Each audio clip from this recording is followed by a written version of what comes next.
Je veux bien commencer. Parce qu'en fait, j'ai une question qui me tracasse depuis un moment, depuis que j'ai lu le livre, qui est pourquoi finalement tu as choisi ces deux narrateurs. C'est-à-dire qu'il y a lui à la première personne et il y a aussi une voix à la troisième personne, mais qui se rapproche de sa façon d'écrire à lui. Ce qui crée effectivement une surprise, une espèce de déplacement dans l'esprit du lecteur. Et je me demandais pourquoi tu avais fait ce pari-là. Pourquoi tu t'es pas dit, finalement ça peut être lui qui assume le livre du début à la fin. Je me le suis dit. Non, j'ai mis du temps à trouver la formule narrative adéquate. J'étais pas très content je trouvais que si c'était entièrement à la première personne, ce narrateur n'était qu'une voix. Il n'apparaissait pas tellement en tant que personnage.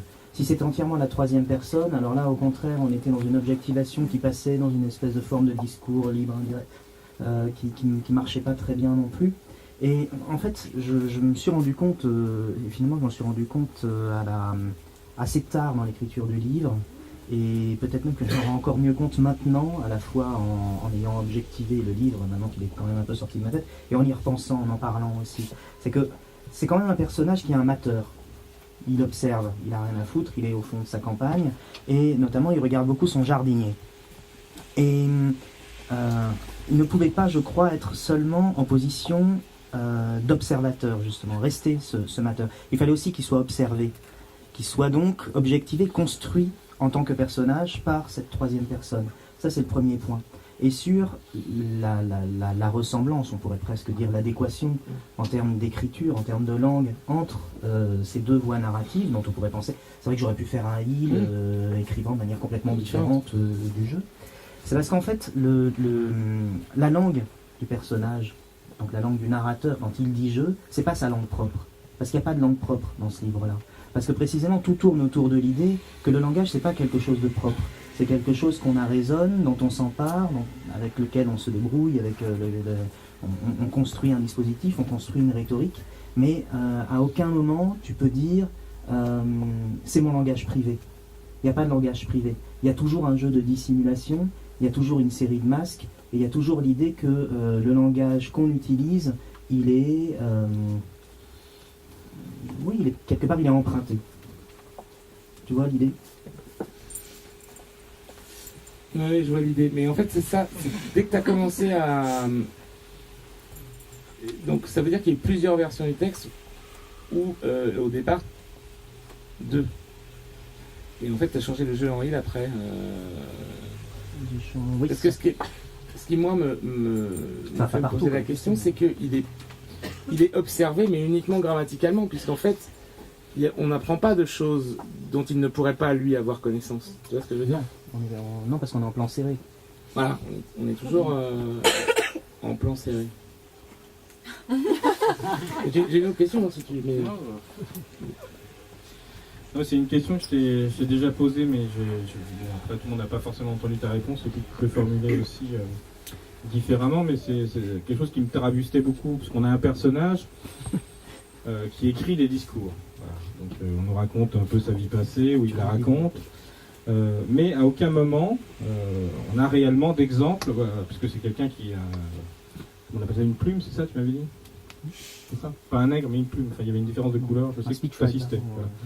Il écrit des discours d'hommes politiques, et à aucun moment tu ne donnes d'exemple. Effectivement tu aurais pu t'amuser à écrire, je sais pas, entre 10 lignes et 20 pages, pourquoi pas disséminer dans le livre, pour faire ce jeu-là. Moi je pensais, en le lisant, je me dis ça va venir, et je pensais par exemple à une démarche littéraire que fait Lydie Salver, où elle aime bien emprunter comme ça des formes littéraires, genre un discours de remise de médaille ou des choses comme ça. Et évidemment, on se dit pour un écrivain, c'est plutôt tentant. Si tu peux arrêter de rigoler, Mathieu, ça c'est énervant. C'est le deuxième avertissement quand même en une heure. C'est tentant d'adopter un discours. Donc effectivement, le discours, tu l'as adopté, tu dis à la fois à la première personne, à la fois à la troisième, mais à la fois c'est aussi ton écriture dans le livre précédent, donc c'est pas non plus uniquement, c'est pas un discours formaté, le livre n'est pas écrit en discours formaté, et tu aurais pu donner ça. Et donc voilà, s'il y a une forme de question, c'est Pourquoi est-ce que c'est une forme de résistance que tu as eue et pourquoi tu voulais pas donner un moment? Alors je sais qu'à un moment tu m'avais plus ou moins expliqué que c'était parce que tu voulais pas laisser ce discours autre et formaté rentrer dans le livre. Mais tu fais la réponse avec... Oui, mais voilà, mais je pense que tu peux répondre autrement parce que est-ce que tu as eu la tentation? C'est surtout parce que Attends, je vais faire comme ça. Le discours politique est vide. Tu vois, s'il y a vraiment une véritable vacuité, l'impossibilité de...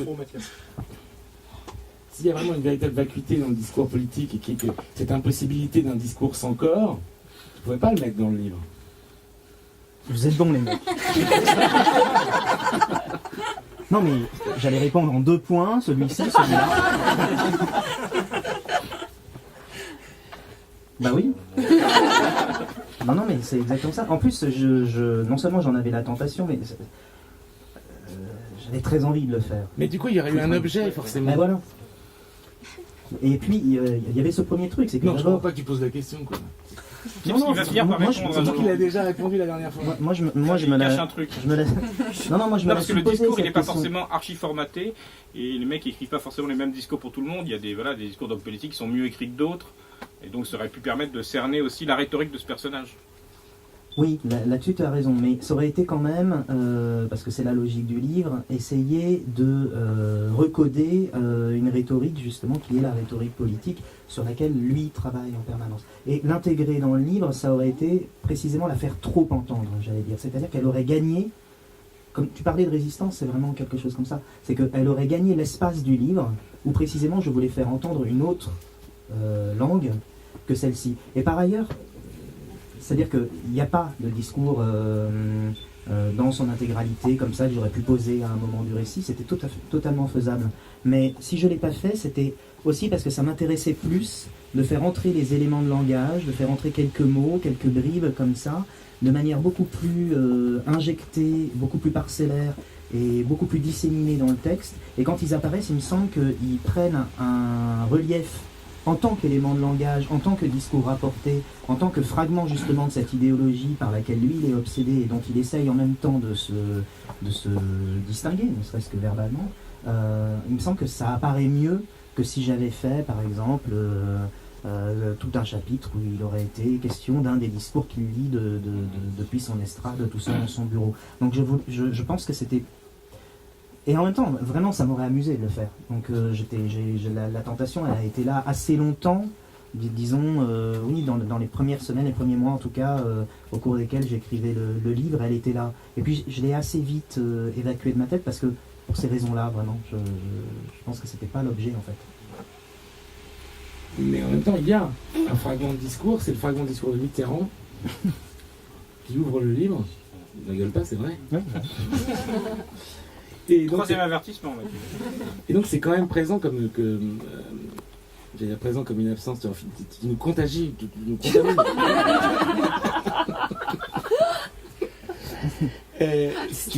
Tu commences à parler comme les plumes de Sarkozy. La voix de Mitterrand est quand même derrière le livre. Enfin, on l'entend parce que surtout cette façon de parler si particulière qu'il avait. Et donc ça tu l'as mis quand même. C'est-à-dire que le début du discours est... Ensuite, le livre repose quand même sur un absurde, sur une espèce d'idée qui peut exister finalement du discours sans contenu. Comme s'il pouvait exister de la pensée sans langage, quoi. Puisque lui, quand il fait son fameux discours parfait, on sait bien que c'est un discours sans objet. Sur rien. Sur rien, voilà.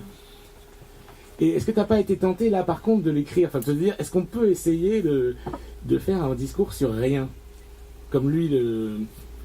Bah, si j'avais écrit ce discours-là, ça aurait été ça. Mais c'est-à-dire que, de même que il est dans la position, donc il prononce des discours, mais on voit bien qu'il y a une aporie dans la mesure où il est en deuil du corps manquant, parce qu'il aurait besoin de quelqu'un, c'est-à-dire d'un employeur, c'est-à-dire de quelqu'un qui délègue ses paroles, qui soit l'incarnation concrète, donc aussi le médiateur, du discours qu'il est en train d'écrire.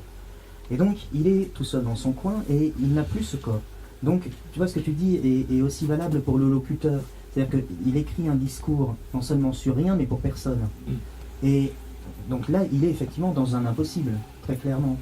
Et alors, si j'avais dû... On reste dans l'hypothèse où j'aurais mis un de ces discours dans le livre. ça aurait été effectivement un discours sur rien, dans le sens où il est employé par personne, il n'a aucune nécessité à l'écrire. Mais c'est pas possible, un discours sur rien. Donc il se serait évidemment servi des éléments de l'actualité, là pour le coup, auxquels il a accès et qu'il utilise concrètement pour fabriquer ses discours. Donc on aurait été, oui, dans cette impossibilité dédoublée. Mais tu vois, finalement, ça n'a pas renforcé le désir de mettre ce discours-là, puisque de toute façon, il aurait été de cette nature. Et pourquoi la phrase de Mitterrand, alors, parce que tu sais que c'est la suite, enfin tu connais la suite du discours. Oui, d'ailleurs, c'est qui m'a fait réécouter l'autre jour à la radio. C'est bien, j'aime beaucoup quand il dit ça. En fait, si j'ai mis ça, c'était évidemment un clin d'œil et un peu une blague. Mais c'était aussi parce que, en fait, il y a deux exergues. Il y a une phrase de Thomas Bernhardt où il est question du porte-parole idéal et où il dit que le porte-parole idéal, on le cherche, mais il n'existe pas. Et puis il y a cette phrase avec cette espèce de lyrisme mystique un peu étrange, sorti de nulle part, c'est-à-dire probablement très travaillé et pensé pendant des heures, dans son cerveau qui était quand même un petit peu affaibli à l'époque, de Mitterrand. Et on a presque une perturbation de l'une par l'autre, parce qu'on a ces deux phrases qui ressortissent de... La phrase littéraire n'est pas une phrase littéraire, et la phrase politique est une phrase qui se voudrait littéraire. Donc j'aimais bien en fait précisément désigner dès les exergues cette espèce de double articulation paradoxale qui crée en fait d'un côté moi la tension qui m'intéresse entre... On va peut-être dire que c'est la phrase de Mitterrand, oui, donc la phrase de Mitterrand c'est je crois aux forces de l'esprit et je ne vous quitterai pas, oui c'est vrai, parce que... Bon, mais voilà, la phrase bien connue qu'il a prononcée lors de sa dernière allocution, enfin lors de ses derniers vœux, plus exactement. Et il dit, c'est la dernière fois que je voudrais adresser mes vœux à mes chers compatriotes, etc. Et voilà, donc en fait il y avait ce truc où le lyrisme de l'un vient aspirer à la littérature dont l'autre est un des grands représentants, quelque chose comme ça.